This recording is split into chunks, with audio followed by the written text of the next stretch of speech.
بسم الله الرحمن الرحيم. ويل للمطففين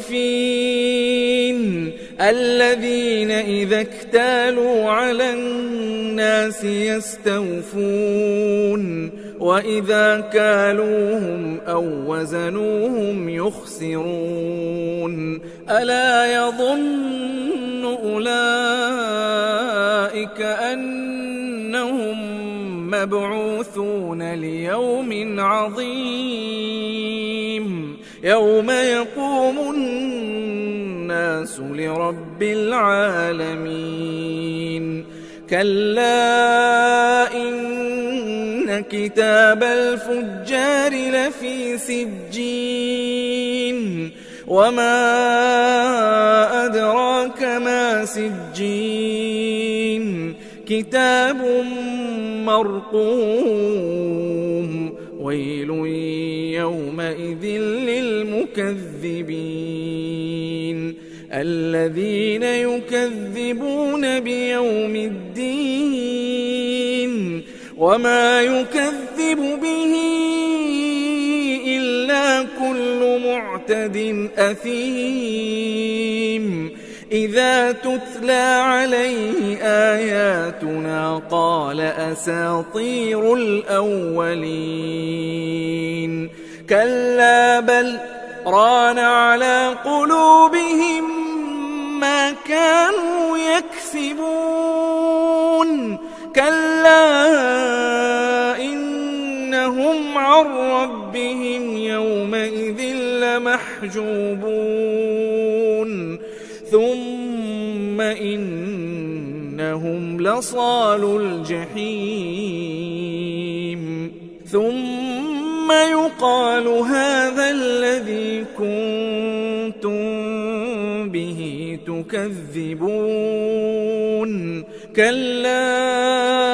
إن كتاب الأبرار لفي عليين وما أدراك ما عليون كتاب مرقوم يشهده المقربون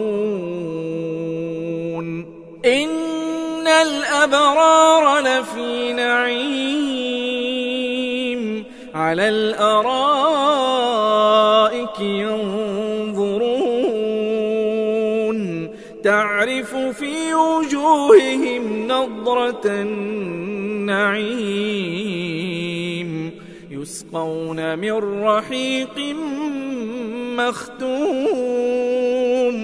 ختامه مسك وفي ذلك فليتنافس المتنافسون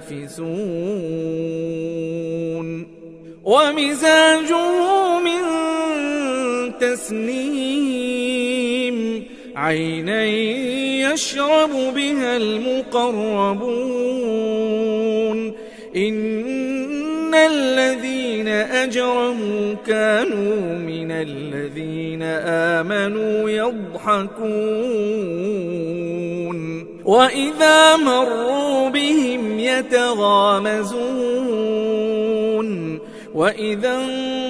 انقلبوا إلى أهلهم انقلبوا فكهين وإذا رأوهم قالوا إن هؤلاء لضالون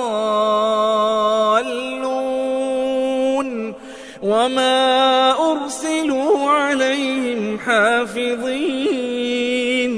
فاليوم الذين آمنوا من الكفار يضحكون على الأرائك ينظرون